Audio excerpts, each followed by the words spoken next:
오늘은 은혜로 사는 삶이라는 제목으로 함께 하나님의 말씀을 나누도록 하겠습니다. 요한복음 42번째 시간입니다.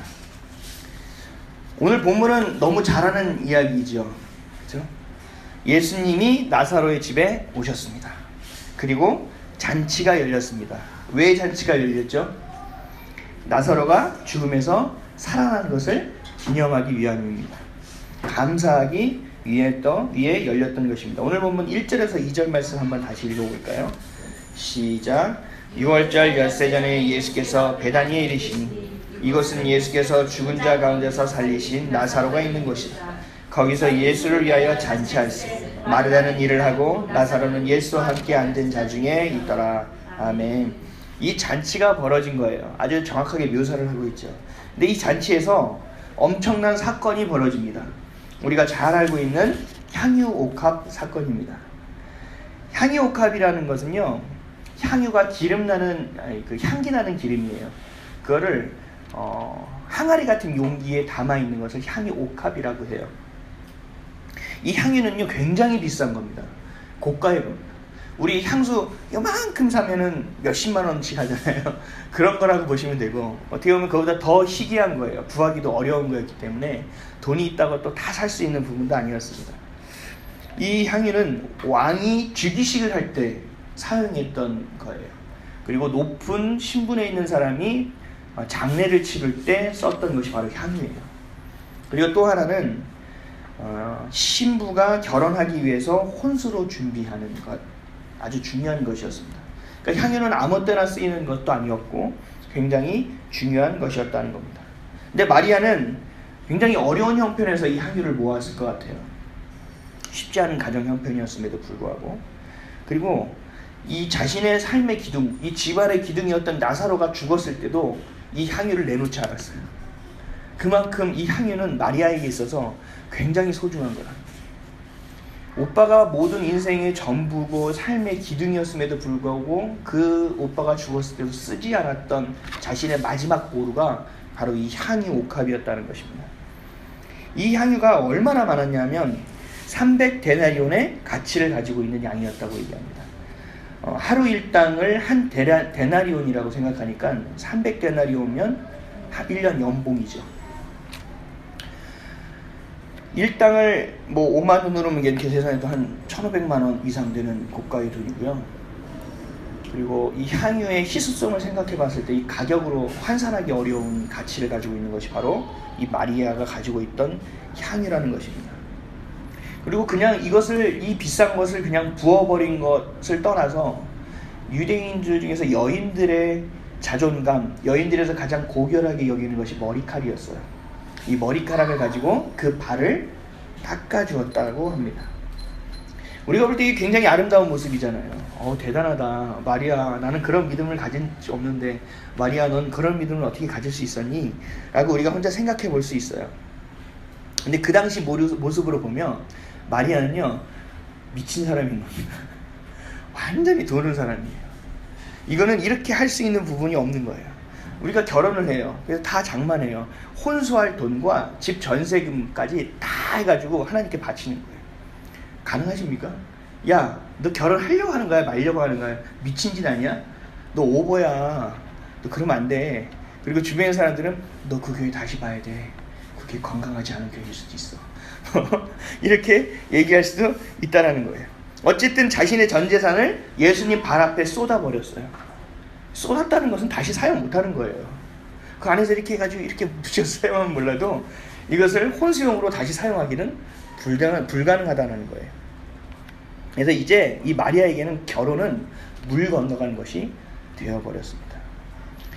자신의 가장 전 재산을 드리고 가장 소중한 머릿결까지 드리고 또 자신의 미래가 결정될 결혼까지 준비하는 모든 혼수를 예수님께 드린 것입니다. 성경은 이 마리아 같은 모습을 가지고 이 한 단어로 묘사합니다. 헌신입니다. 마리아는 어떻게 이런 헌신을 할 수 있었을까요? 여러분도 마리아 같은 헌신을 할 수 있습니까? 아멘. 그런 믿음이 있길 바랍니다. 제가 이런 헌신에 대해서 얘기하면 성도들이 막 생각해요.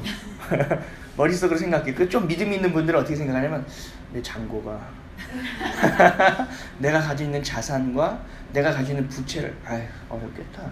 부채가 더 많네. 이렇게 생각하는 분들도 계세요. 이건 나름대로 좀 믿음이 있는 분들이죠. 근데 대부분 이렇게 생각해요. 이거는 내 현실, 내 삶에서 불가능한 일이기 때문에 나는 마리아와 같은 사람이 될 수 없어. 마리아와 나의 삶은 너무나 큰 갭이 있어서 이건 그냥 이상적인 모습이야 라고 생각하는 경우가 훨씬 더 많습니다. 그래서 마리아가 향유옥합을 깼던 사건에 대해서 내 삶과는 무관한 사건이 되어버리곤 한다는 것입니다. 근데 오늘은 제가 그래서 이러한 헌신을 하십시오 라고 얘기하는 것이 아니라 우리가 오늘 알아봐야 될 건 뭐냐면 이러한 헌신이 어떻게 가능했는지를 좀 알아봐야 될 것 같습니다. 마리아가 어떻게 삶을 살았기에 이런 열정적으로 주님을 사랑할 수 있었을까? 마리아가 어떻게 해서 역사의 기인함을 이런 헌신을 할 수 있게 됐는가? 예수님이 이 여인의 행동을 기억하고 기념하고 간직하라고 얘기할 정도로 굉장히 중요한 사건이 어떻게 되어버릴 수 있었을까에 대해서 오늘 함께 하나님의 말씀을 나누도록 하겠습니다. 좀 말씀을 깊이 이해하시고 성령으로 좀 감동되심으로 마리아 같은 삶이 저와 여러분의 있기를 주님의 이름으로 간절히 축원드립니다. 첫째로 마리아는 은혜를 받은 여인이었습니다. 마리아는 베다니에 자주 오시던 예수님의 말씀을 들었던 사람이에요. 늘 듣고 늘 사모했던 여인이었어요. 그래서 말씀에 은혜를 받은 사람이었어요. 그리고 오라비 나사로가 죽었다가 다시 살아나는 그 현장을 목격했던 사람이기도 해요. 이게 영적인 은혜, 말씀의 은혜뿐만 아니라 삶 가운데서도 은혜를 입은 사람이 바로 마리아였다는 것입니다. 그래서 절망에서 소망으로, 능력에서 은혜로 살아갈 수 있는 것이 되었던 사람이 바로 마리아라는 거죠. 이 300데나리온의 향유가 세상 사람들에게는 엄청나게 비싼 돈이에요. 야, 이 돈으로 이것도 할 수 있고 이 돈으로 저것도 할 수 있고 이 돈으로 이렇게도 헌신할 수 있는데 너 하필이면 예수님 발 앞에 깨서 다 쏟을 게 뭐야? 라고 많은 사람들이 이야기할 수 있을 것입니다. 야, 300데나리온은 너무 많잖아. 발을 씻으려면 내가 볼 때 한 100다니오로만 그 정도만 해도 충분했을 텐데 너 너무 많이 했어. 너 너무 엄청나게 비싼 거를 너는 쏟은 거야 라고 이야기할 수 있겠지만 은혜 받았던 마리아에게는 이것이 그냥 기쁨이 되었다라는 사실이에요. 많은 사람들이 볼 때는 너무 아까워라고 보여졌지만 마리아가 볼 때는 기쁨이 되었다라는 거예요. 왜 그럴까요? 마리아는 은혜를 받은 사람이었기 때문에 그렇습니다. 제가 봉사를 하는 사람들을 이렇게 보면 억지로 하는 사람들이 되게 많아요. 그리고 위태위태해요. 이 사람들을 보면 가만히 관찰해보면 은혜 없이 노력으로 봉사하는 사람들이에요. 이런 사람 보면 참 제가 마음이 너무 아파요. 너무 안타까워요. 그래서 봉사를 내려놓게 합니다. 담임 목사님한테 혼나도 예전에 봉사를 못하게 하면 이 권사님 갑자기 왜 봉사직에서 빠지셨어요? 왜 구역장 하시다가 왜 없어졌어요? 이분 제가 좀 쉬라고 했습니다. 에? 아니 이분처럼 이렇게 헌신하는 사람이 없는데 이분 조금만 쉬어도 될 것 같습니다. 대신 하나님이 그 빈자리는 또 다른 사람으로 제가 채워주실 줄 믿습니다. 그래서 제가 눈여겨보는 분이 계시니까 좀 기다려 주십시오. 이렇게 눈여겨보는 사람은 없었습니다. 기도했습니다. 왜냐하면 하나님의 뜻이라면 그 자리는 분명히 채워줄 거라고 제가 믿었기 때문에 믿음으로 선포했던 겁니다. 그리고 그 사람에게 예배에 참여하게 합니다. 수요예배에 나와서 말씀을 좀 들으셨으면 좋겠습니다. 새벽기도 나와서 기도했으면 좋겠습니다. 오늘 주일날 2부 예배 드리시고 봉사하러 뛰어나가지 마시고 오늘은 끝까지 예배를 드리세요. 그리고 그 마음에 감동이 있다면 다들 나가는 시간에도 앉아서 기도하셔도 돼요. 라고 예배를 드리게 합니다. 왜냐하면 은혜를 받는 것이 먼저예요. 은혜를 받지 않은 사람들은 해낼 수가 없고요. 결국은 실족하게 됩니다. 은혜를 받은 사람들의 두 가지 공통점이 있어요. 첫째는요, 자발적이에요. 목사님이 부탁하기 전에, 누군가가 부탁하기 전에 예수님이 먼저 마음을 줘서 마음을 품게 해요. 그래서 이 마음 가운데 잉태해서 그 생각이 그림이 그려지게 하고 그것을 가지고 기도하게 해요. 그래서 어느 순간 얘기할 때 서로 간에 깜짝 놀라는 일이 벌어집니다. 그거 얘기할 생각하셨어요? 그거 생각하셨어요? 그게 바로 때라는 겁니다. 하나님은 그렇게 일하십니다. 그래서 은혜 받은 사람은 자발성이 있고 능동적이고 열정적이에요. 그래서 봉사하는 사람들 표정을 딱 보면 알아요. 억지 웃음인지 진짜 웃음인지 기뻐하는지 힘들어하는지를 알 수 있습니다. 두 번째 특징은 지나치다는 것입니다. 은혜 받은 사람은 지나쳐요. 헌금을 해도 지나치게 해요. 봉사를 해도 지나치게 해요. 예배를 드려도 지나치게 드려요. 그래서 주변 사람들이 이래요. 아유, 저 집사님, 저 권사님 너무 지나친 것 같아. 오버야 오버. 야, 나도 저러다가 제프에 짓죠. 나도. 그렇게 얘기하게 돼요. 이렇게 평가하는 사람들의 특징은 뭐냐면 은혜를 모르는 사람들이에요. 은혜를 아는 사람이면 누가 보는 것 관계가 없어요. 와서요 그냥 있던 없던 정리하고 또 닦고 기도하게 돼요. 그건 은혜 받은 사람밖에 할 수가 없는 일이에요. 아무나 할 수 있는 일이 아니라는 거예요. 은혜를 모르기 때문에 다 아까워 보이는 거예요. 헌금을 해도 아깝고 시간을 들여도 아깝고 이 기도하는 시간에 저거를 내가 좀 더 하면 되지. 저 섬기는 시간에 요것 좀 더 해야 되는데 교회하는 시간에 요것 좀 더 하면 되는데 예물 드리는 것도 너무 좀 아까운데. 은혜 받지 못한 사람들의 특징이에요. 은혜 받은 사람들의 특징은 이것이 지나쳐도 아깝지 않다라는 거예요. 근데 그 안에서 지쳐가는 것이 아니라 더 살아나는 역사가 있다라는 것입니다. 은혜 받은 사람들이 헌신하는 거예요. 제가 굉장히 큰 교회도 있어봤고요, 중간 교회도 있어봤고요, 또 작은 교회도 있어봤어요. 근데 이 교회마다의 특징이 있어요. 공통된 특징. 전도합시다 그러면 사람들이 딱 모여요. 다 고만고만해요. 그리고 우리 교회 주변에 청소합니다 그러면 또 그때 전도하러 나왔다는 사람이 또 나와 있어요. 오늘은 교회 대청소 날입니다 그럼 나오면 또 그 사람들이 나와 있어요. 오늘은 봉사하고 뭐하고 뭐 하는 날입니다 그럼 또 그 사람들이 나와 있어요. 신기해. 아무리 큰 교회를 가도요 그 사람이 그 사람이에요. 그 나물이 그 나물이고 그 밥이 그 밥이에요. 왜 그런지 아세요? 은혜 받은 사람만 모여요. 아무리 성도가 많아도요 다 은혜 받지 못한다는 얘기예요. 그 은혜 받은 사람만이 나와서 헌신한다는 얘기예요. 그 사람들의 특징은 뭔지 알아요? 왜 아무도 안 나와? 이러지 않아요. 난 나오는데 그 김지사 시간 된다고 했는데. 이런 사람은 계속 나오지도 못해요. 나오는 사람이 묵묵히해요. 묵묵히해요. 그리고 기도해요. 그 집사 나온다는데 못 나와 무슨 일이 있나 봐. 그 집사 위해서 기도해 줘야 되는 거 아니야? 이렇게 된다는 거죠. 참 신기했어요. 저는 아무리 큰 교회 가도 아무리 작은 교회도 그 사람 나오는 사람만 나와요. 결국은 은혜 받은 사람만이 헌신한다는 거예요. 은혜 받은 사람만이 사모한다는 것입니다. 왜냐하면 은혜 받은 사람만이 자발적으로 열정적으로 움직이기 때문입니다. 아나니아와 삽비라는 사람을 기억하십니까? 사도행전에 나오는 사람입니다. 자신의 집을 팔아서 교회에 헌금한 대단한 사람입니다. 근데 그들은 은혜를 받아서 헌금한 사람이 아니었습니다. 아나니아와 삽비라가 헌금하기 전에요 요셉 또는 바나바라라는 이름을 가진 사람이 있었어요. 근데 그 사람이 은혜를 입었어요. 그래서 그 사람이 자신이 가지고 있는 밭을 팔았어요. 지금 얘기하면 내 부동산을 판 거예요.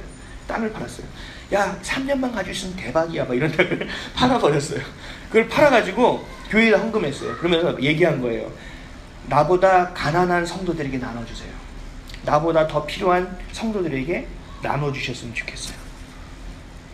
그래서 이 사람을 많은 사람들이 칭송한 거예요. 와 대박이야 바나바 어떻게 저런 믿음을 가질 수 있지? 그리고 사도들도 축복했어요. 야 너는 정말 큰 믿음을 가지고 있다. 모든 사람들이 축복하고 칭송했어요. 근데 아나니아와 삽비라는 은혜로 한 것이 아니라 사랑으로 한 것이 아니라 그 칭송과 그 축복을 받고 싶었던 거예요. 그래서 어떻게 할까 고민하다가 이 교회의 분위기에 편승을 좀 했으면 좋겠다 라고 결론을 내요. 이것도 참 귀한 믿음이기도 하죠. 그래서 그들은 이 분위기에 편승만 해야 되기 때문에 소유를 팔아서 얼마는 감췄어요. 그리고 얼마만 했어요. 그게 얼마인지는 잘 모르겠어요. 사도행전 2장 44절에서 47절에 믿는 사람이 다 함께 있어 모든 물건을 서로 통용하고 또 재산과 소유를 팔아 각 사람의 필요를 따라 나눠주며 날마다 마음을 같이하여 성전 모이기를 힘쓰고 집에서 떡을 떼며 기쁨과 순전한 마음으로 음식을 먹고 하나님을 찬미하며 온 백성에게 칭송을 받으니 주께서 구원받는 사람을 날마다 더하게 하시느니라. 지금 사도행전의 교회가 이런 분위기였어요. 그래서 요셉과 바나바라는 사람이 혼자만 한 것이 아니라 너도 나도 이렇게 했어요. 그래서 초대교회에는 가난한 사람이 없고 어려운 사람이 없었어요. 그리고 교회에 안 나온 사람이 있으면 그날 나눴던 코인원이 했던 걸 다 가지고 그 집을 싸가지고 갖다 주기까지 했어요. 교회 분위기가 있었어요. 이런 상황에 사도행전 4장 33절에서 37절에 사도들이 큰 권능으로 주 예수의 부활을 증언하니 무리가 큰 은혜를 받아 그 중에 가난한 사람이 없으니 이는 밭과 집 있는 자는 팔아 그 판 것의 값을 가져다가 사도들의 발 앞에 두매 그들이 각 사람의 필요를 따라 나누어 줌이라. 구브로에서 난 레위족 사람이 있으니 이름은 요셉이라. 사도들이 일컬러 바나바라 하니 그가 같이 있으니 팔아 그 값을 가지고 사도들의 발 앞에 두니라. 이렇게 할 수 있었던 이유가 뭐냐면 33절의 얘기예요. 사도들이 큰 권능으로 주 예수의 부활을 증거하니 무리가 큰 은혜를 받아. 은혜를 받아서 이러한 일들이 벌어질 수 있었다라는 것입니다. 그러나 아나니아와 삽비라는 그렇게 하지 못했다는 거죠. 자발적으로 행하지 못하고 온전하게 하지 못했다는 거예요. 결국 자기도 속였고요, 교회도 속였고요, 사도도 속였고요, 성령도 속였다는 거예요. 그래서 그 범죄로 인하여 그 자리에서 쓰러져 죽는 일이 벌어지고 말았던 것입니다. 사랑하는 성도 여러분, 헌신은요 은혜가 있어야 가능한 일이에요. 내가 억지로 할 수 있는 일이 아니에요. 억지로 하는 것도 하나님이 기쁘게 여기지 않으신다라는 거예요. 은혜가 있어야 헌신도 할 수 있지만 은혜가 있어야 하나님 앞에 진실할 수도 있다라는 것입니다. 300데나리온의 향유를 예수님께 깨어 부은 마리아를 향해서 유다가 이렇게 얘기합니다. 오늘 본문 4절 5절이에요. 다 같이 한번 읽어보겠습니다. 시작. 제자 중 하나로서 예수를 잡아줄 가롯 유대가 말하되 이 향유를 어찌하여 300데나리온에 팔아 가난한 자들에게 주지 아니하였느냐 하니, 은혜가 없는 자는 은혜가 있는 자가 행하는 것을 이해할 수 없습니다. 은혜를 가지고 하는 일이 지나치다고 절하하는 일만 가능합니다. 칭송하는 것을 떠나서 비난하는 일만이 가능하다는 것입니다. 가룟녀는 은혜 가운데 행한 헌신을 소비하는 쓸데없는 일, 낭비하는 일로 얘기했다라는 것입니다. 은혜 받지 못한 사람이 생각할 수 있는 수준이 바로 여기까지라는 거예요. 나사로의 집에는 2명의 자매가 있었죠. 마리아와 마르다가 있었죠. 향유를 부은 마리아와 그 언니 마르다. 마리아는요 늘 예수님이 오면 말씀에 집중했어요. 그래서 예수님 발치에 앉아서 이렇게 앉아가지고 말씀을 들었어요. 예수님이 드셔야 될 식사 때가 돼도 마리아는 개념치 않았어요. 아주 상식이 없었어요. 그냥 예수님 앞에 앉아 있었어요. 왜냐하면 그 말씀이 자신에게 소망을 주기 때문에 그래요. 내 이 말씀, 이 생명의 말씀을 들어야 내가 살아갈 수 있었다고 생각하기 때문에 끝까지 붙어 있는 거예요. 근데 마르다는 어떻게 했죠? 가서 예수님 밥을 준비해야 돼. 예수님 내가 잔치를 하는데 이렇게 해야 돼. 이것도 나쁜 일은 아니에요. 누군가는 해야 될 일이긴 하죠. 그러나 마리아는 그랬어요. 마리아가 예수님 발치 앞에 앉아 있을 수 있었던 가장 큰 이유는 마리아가 하나님이 주시는, 예수님이 주신 그 말씀의 은혜를 알았기 때문이에요. 은혜의 맛을 봤다는 거예요. 그렇죠? 근데 마르다는 그 은혜의 맛을 몰랐어요. 마르다가 알 수 있는 건 뭐냐면, 예수님이 내가 한 거 되게 맛있게 드셨다? 예수님 봤어? 밥 다 비우신 거? 내가 한 거야. 예수님 만족하고 가셨어. 기뻐. 은혜를 모르는 사람은 이 기쁨에 머물 수밖에 없어요. 자기 안에 그 기쁨에 머물 수밖에 없어요. 하나님이 주신 은혜를 맛볼 수 없다고요. 그렇기 때문에 거기에 계속 머물러 살아가는 거예요. 마르다가 나쁘다고 얘기하는 게 아니에요. 마리아가 뛰어나다고 얘기하는 게 아니에요. 은혜 받은 자와 은혜 받지 않은 자에 대해서 차이점을 말씀드리고 있는 거예요. 아마 훗날 마르다도 그런 은혜가 있었을 거라고 저는 믿습니다. 여러분, 생명의 말씀 가운데 은혜를 사모하시기 바랍니다. 은혜를 사모하셔야 돼요. 그 은혜가 여러분들의 삶을 이어갈 수 있게끔 해준다는 거예요. 하나님 곁에, 예수님 곁에 딱 붙어 살아갈 수 있게 해주는 것이 바로 은혜라는 것입니다. 은혜를 모르니까 하나님의 말씀에 감동할 수 없어요. 은혜를 모르니까 하나님이 향하는 그 찬양의 기쁨을 느낄 수가 없어요. 그래서 은혜 없는 사람들이 늘 와서 하는 얘기가 있어요. 목사님이 얼굴이 푸석푸석해. 오늘 목사님 봤어? 발가락? 양말 빵꾸 말랑말랑? 예전에 제가 은혜가 좀 없었을 때 제가 빵꾸난 양말을 신고 와서 성도들이 볼까봐 계속 이러고 있었던 생각이. 다른 성도를 평가하고 목사님의 상태를 평가하고 우리 목사님 기도 안 하는 것 같아, 이런 생각을 하는 사람이 바로 은혜 없는 사람이에요. 은혜 있는 사람은요, 어떤 말씀을 전해도 은혜 받게 돼 있어요. 그건 왜 내가 하는 것이 아니라, 위에 있는 목사가 하는 것이 아니라 성령이 하는 일이기 때문에 그렇습니다. 교회의 시설, 교회의 규모만 보는 거예요. 은혜 없는 자는 그렇게 되는 거예요. 근데 은혜 있는 자는 뭐가 되죠? 오늘 나에게 하나님이 무슨 말씀을 주실지, 오늘 예배 가운데 주님이 나를 만나 주셔야 되는데, 내 이 괴로움과 내 문제가 주님 안에서 좀 해결돼야 되는데, 예수님 내가 주님을 더 사랑하고 싶은데 자꾸 문제가 커서 주님이 안 보이는데, 오늘은 이 문제 좀 안 보고 주님만 보면 안 될까요? 오늘 내 마음이 너무 괴로운데, 이 괴로운 마음을 내가 어떻게 할 수가 없는데, 주님 오늘 이 마음 좀 만져주시면 안 될까요? 주님 예배는 나 만나주시는 자리라고 했잖아요. 나 좀 만나주세요 라는 절절하고 간절한 마음을 가지고 나오는 게 예배라는 거예요. 그게 은혜 받은 자의 예배의 태도예요. 모습이라는 것입니다. 은혜를 받아야 기도할 수 있습니다. 은혜를 받아야 찬양할 수 있습니다. 은혜를 받아야 예배가 예배되게 할 수 있습니다. 은혜를 받아야 헌신할 수 있습니다. 은혜를 받아야 평안할 수 있습니다. 은혜를 사모하시고 구하고 경험하는 저와 여러분 되시기를 간절히 축원드립니다. 만나서요, 이웃의 가정사 얘기하지 마세요. 만나서 드라마 얘기하지 마세요. 만나서 여러분들에게 하나님이 쏟아주신 그 은혜를 시간이 몇 시간 가는지 모르고 서로 이야기 나눌 수 있는 여러분들의 삶이 되기를 예수의 이름으로 간절히 축원드립니다. 둘째로, 은혜는요, 받을 때가 있습니다. 마리아가 예수님의 발에 향유를 쏟아붓고 머리카락으로 씻어냅니다. 그런데 그 가운데 가룟 유다가 비난합니다. 또 그 가운데 예수님이 이렇게 말씀하십니다. 오늘 본문 7절에서 8절 말씀입니다. 다 같이 읽겠습니다. 시작. 예수께서 이르시되 그를 가만두어 나의 장래할 날을 위하여 그것을 간직하게 하라. 가난한 자들은 항상 너희와 함께 있거니와 나는 항상 있지 아니하리라 하시니라. 아멘.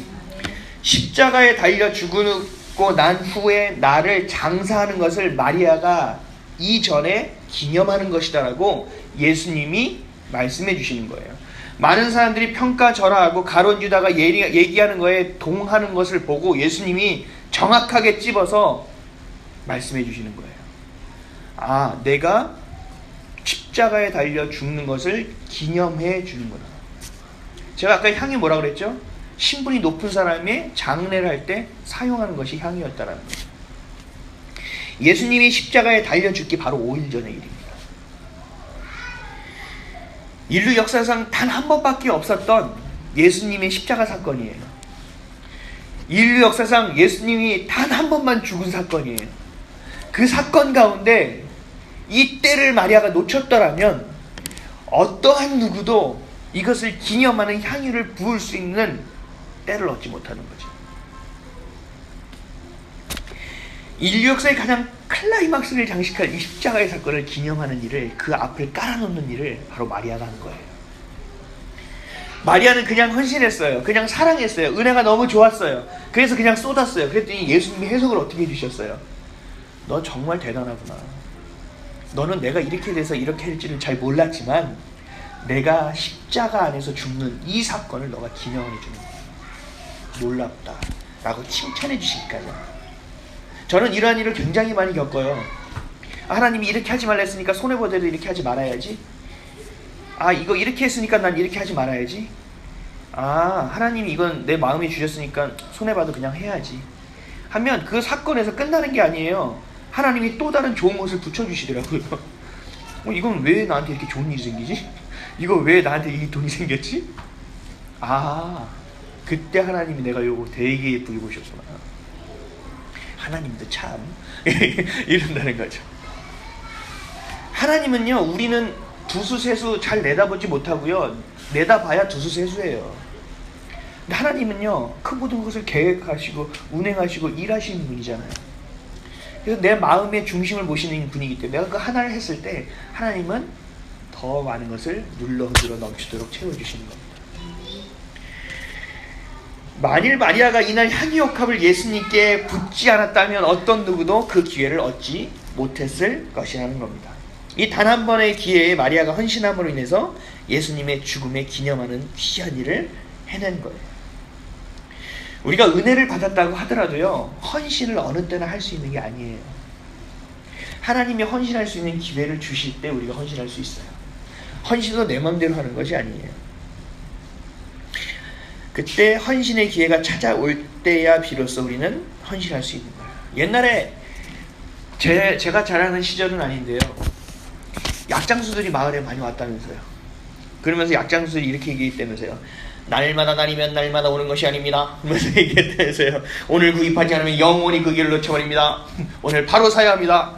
오늘 얼마, 단돈 얼마, 뭐 이랬다면서요. 사랑하는 성도 여러분, 하나님 앞에 헌신할 수 있는 기회가 날마다 오는 게 아니에요. 내일 하지, 모레 하지, 아니에요. 천만에요. 그런 기회가 여러분들 계속 주어지는 게 아니에요. 영적으로 여러분들이 깨어있어서 분별해야 됩니다. 훗날 인생을 뒤돌아볼 때 몇 번 되지 않는 그 헌신의 기회 가운데 내가 그것을 놓쳤음을 깨닫고 한탄하는 일이 벌어지지 않기를 주의 이름으로 축원드립니다. 조금 더 젊었을 때 헌신할걸. 아유, 조금 더 젊었을 때 좀 찬양을 많이 할걸. 아유, 좀 더 쌩쌩할 때 좀 봉사 좀 많이 할걸. 기도 좀 많이 할걸. 그럼 후회하지 않으시길 바랍니다. 저는 청년 시절에 말씀 한 구절로 헌신의 때를 아주 깊이 누렸습니다. 전도서 12장 1절입니다. 너는 청년의 때 곧 곤고한 날에 이르기 전 나는 아무 낙이 없다고 할 때가 가깝기 전에 너의 창조자를 기억하라. 제가 생각했어요. 너무 봉사를 하다 보니까 연애할 시간이 없는 거예요. 그리고 연애를 하다 보고 후배들이 어우 형 좀 만나서 얘기 좀 했으면 좋겠어요. 거의 부교육자 역할을 다 했거든요, 제가. 그러면 걔를 만나야 되니까 연애하다가도 미안해, 나 가야 돼. 왜냐하면 하나님이 하는 일이 전 너무나 소중하고 중요한 은혜 받은 자이기 때문에. 연애가 안 돼요. 그 답답한 거예요. 연애는 연애대로 좀 진하게 하고 헌신대로 해야 되는데 이거 내 삶이 뭐 이것도 아니고 저것도 아니고 아닌 것 같아요. 근데 하나님 이 말씀을 저에게 보여주셨어요. 네가 청년의 때에 나에게 헌신하지 않고 네가 청년의 때에 나를 깊이 사랑하지 않으면 너는 그 때가 없다라는 거예요. 그래서 나중에 제가 혼자 시뮬레이션을 그려봤어요. 내가 결혼을 했어? 그치. 하나님하고 함께 할 수가 없지. 내 와이프랑도 함께 해야 되지. 아 그래, 처갓집도 생기는구나. 그래, 애를 낳으면 애를 놀아줘야 되네. 젖 먹여야 되네. 정말 시간이 없겠구나. 이때가 하나님과 깊이 연애할 시기구나 라는 것을 제가 깨달았어요. 그때부터는요, 그게 정리가 되니까 그냥 하게 돼요. 제일 일찍 출근해가지고요 제일 늦게 퇴근했어요. 지금 제가 개척 목사하는 것보다 훨씬 더 뜨겁게 했던 것 같아요. 목사님, 담임 목사님, 전도사님 집에 다 가고 나서 집에 갔어요. 집에 가면 10시, 10시 반. 오늘 이러고 보냈던 기억이 나요. 그럼에도 불구하고 월요일날 힘들지가 않았어요. 하나님의 은혜가 있었기 때문에. 청년의 때만큼 하나님을 마음껏 사랑하고 하나님께 내 전부를 내어드릴 수 있는 시간이 없는 거예요. 그거를 제가 그럴 것 같았기 때문에, 그 하나님이 지혜를 주셨기 때문에 제가 그렇게 하나님께 충성을 다할 수 있었다는 것입니다. 여러분 기도하세요. 하나님께 충성하고 싶어요. 헌신하고 싶어요. 은혜 좀 주세요. 라고 기도하면 그것에서 바로 응답을 주세요. 우리 혼자 갈등하고 생각하는 것은 아무 의미 없습니다. 제가 대학교를 3군데를 바꾸고 학과를 4번 바꾼 거 혹시 아세요? 학부만 12년을 가까이 다니고 학사학위만 2개가 있습니다. 제가. 왜 그렇게 다녔냐면 확신이 있었어요. 내가 이걸 옮겨가는 확신이 있었어요. 제가 그렇다고 학비가 많았냐? 없어요. 지금도 학자금을 갚아가고 있어요. 그럼에도 불구하고 한 학기는 공장에서 일하고 또 한 학기는 학교를 다니고 하면서 학교를 그렇게 오래 다닌 이유는 확신이 있었기 때문이에요. 이거 하면 될 거야. 이건 나에게 주신 걸 거야. 천만에요. 하나님 안에서 기도하고 여러분들이 받지 않은 확신은 확신이 아닙니다. 제가 확신 알고 얘기할 수 있습니다. 내가 생각하는 정황과 경황과 이성과 정보와 그 때가 맞는다고 여러분들이 확신 갖지 마세요. 하나님이 여러분들에게 말씀하실 때, 하나님이 그 마음을 주실 때가 확신입니다. 여기서 속을 때 여러분들 인생이 한없이 돌아가는 인생이 돼요. 광야에서 40년을 돈 것처럼 돌아가는 인생을 살게 된다고요. 물론 그 안에는 은혜가 있죠. 구름기둥과 불기둥을 지켜주시고 인도하시고 만나와 매출하기로 먹여주시죠. 그런데 거기까지예요. 확신이 아니라는 것입니다. 마리아는 300데나리의 향유를 드린 게 아니에요. 그냥 전 재산을 내어드린 것도 아니에요. 마리아는요, 자기 자신이 내어드린 거예요. 자신의 미래의 삶까지도 다 끌어다가 하나님께 드린 거예요. 예수님께 드린 거예요. 하나님은 이 헌신을 사용하는 겁니다. 헌신하는 자를 사용하십니다. 헌신하는 자가 바로 쓰임받는 사람이 됩니다. 그래서 헌신을 강요할 필요가 없어요. 오늘 은혜 받으면요, 헌신하게 되어 있어요. 교회의 사람들 채우려고 노력할 필요도 없어요. 물론 전도를 하고 기도해야 되죠. 근데요, 그것도요, 우리 안에 생명이 가득하면 생명이 전달되게 되어 있는 거예요. 억지로 되어지는 건 없어요. 근데 우리가 자꾸 순서를 바꿔서 하려니까 너무나 어렵게 느껴지는 것 뿐입니다. 예수님께 내어놓은 그 향유로 인해서 그 방 안이 아마 향기로 가득했을 거예요. 아주 크겠을 거예요. 우리가 헌신하는 곳은요, 바로 그런 향기가 나와요. 고린도후서 2장 15절에 우리는 구원받는 자들에게나 망하는 자들에게나 하나님 앞에서 그리스도의 향기라. 여러분들 향기가 되고 계십니까? 아니면 냄새가 되고 계십니까? 여러분들 가는 곳마다 생명이 전해지고 생명이 심겨져야 합니다. 그러나 그 심겨진 것을 내가 관리할 필요 없어요. 심는 자는 바울, 심는 자는 너희들이지만 이것을 자라게 하시는 일은 여호와라고 말씀하셨기 때문에 그렇습니다. 마음껏 심으십시오. 그러나 책임지는 것은 하나님이라는 것입니다. 제가 하나님의 사역을 하면 할수록 깨닫는 것이 하나 있어요. 내가 할 수 없는 게 너무 많고, 사람과 사람 관계에서 늘 느끼는 것이 있어요. 하나님의 은혜 없이는 관계성이 계속 갈 수는 없구나. 그 안에서 사랑을 교제할 수 없구나. 삶을 살아가면서 제가 늘 느끼고 깊이 깨닫는 게 있어요. 기도할 수밖에 없구나. 뭘 하고 얘기하고 가면 그건 성령님이 도와주셔야 되는 일인데, 뭐 하고 얘기하면 그건 성령님이 해주셔야 되는 일인데, 결국 기도할 수밖에 없는 일이에요. 결국 내 능력으로 될 수 있는 일이 아니에요. 그렇기 때문에 우리가 깨어 기도해야 된다는 것입니다. 은혜를 받아야 헌신할 수 있고 헌신도 때가 있다는 것입니다. 그래서 그 가운데 온전히 쓰임받고 또 실족하지 않고 사단의 놀잇감이 되지 않기 위해서 여러분들이 깨어 있어야 합니다. 그 깨어있는 유일한 길은 바로 기도하는 것입니다. 이사간 교회들이 어려움을 많이 겪어요. 알고 계십니까? 이사간 교회들 거의 대부분 이사가는 교회들이 힘들어합니다. 전에도 제가 한번 말씀드렸다시피 어둠이 있어요. 어둠에 살아가는 사람들이 있어요. 근데 그 가운데 내가 빛을 하나 딱 떼요. 와, 빛이다, 신기하다 이러는 게 아니에요. 야, 꺼. 왜 빛을 밝혀? 꺼. 다 다른 사람의 땅이에요. 우리 땅이야. 하나님 주신 거야. 깃발을 꽂았어요. 가나안 땅에. 그랬을 때 어떻게 됐죠? 많은 사람들이 얘기했어요. 무슨 약속 같은 소리 하고 있는데 이거 우리가 살던 땅이야. 나가. 결국은 정복 전쟁을 벌일 수밖에 없게 되는 거예요. 새로운 곳의 터에 그리스도의 깃발을 꽂고 십자가를 꽂고 나면 그러한 일이 벌어집니다. 그런 어려운 일이 벌어져요. 어둠의 주인이 가만히 있겠습니까? 여러분들의 집에 누가 깃발을 꽂아서 이만큼 내 땅 하면 여러분들이 뭐라고 생각해요? 미친 거 아니야? 어이가 없네? 야, 경찰 불러. 이렇게 되는 거죠. 사단이 총집결합니다. 야, 저거 내쫓아. 야, 저 남쪽 남부지부도 불러. 이렇게 되는 거예요. 이 가운데 우리가 어떻게 해야 되냐면 기도해야 되는 거예요. 교회에다가 소금을 뿌리면서 고시를 해요. 그리고 명태대가리 저거 실 묶은 거 있죠? 그 교회 앞에 문 앞에다 갖다 놔요.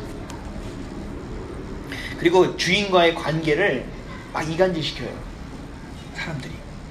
그래서 십자가를 달하면 너무 왜 십자가를 교회가 교회답게 원래 해야 되는데 십자가를 왜 달느냐, 간판을 왜 하느냐, 하나씩 딴지 걸기 시작해요. 못하게 만들어요. 그리고 시청에다가 민원을 넣어요. 저 교회 너무 시끄럽다. 그리고 찬양도 못하게 하고요. 기도도 마음껏 못하게 해요. 이런 일이 비일비재하게 벌어져요. 굉장히 많이 벌어지고 있어요. 우리와 함께 이사했던 일산교회는 지금 이 상황을 그대로 맞닥뜨리고 있습니다. 굉장히 힘들어하세요. 기도도 못하게 하고 찬양도 못하게 하는 사람입니다. 그러니까 손과 발을 다 묶고 싸움을 하겠다는 거예요. 차포 띄고 경기하자는 거예요.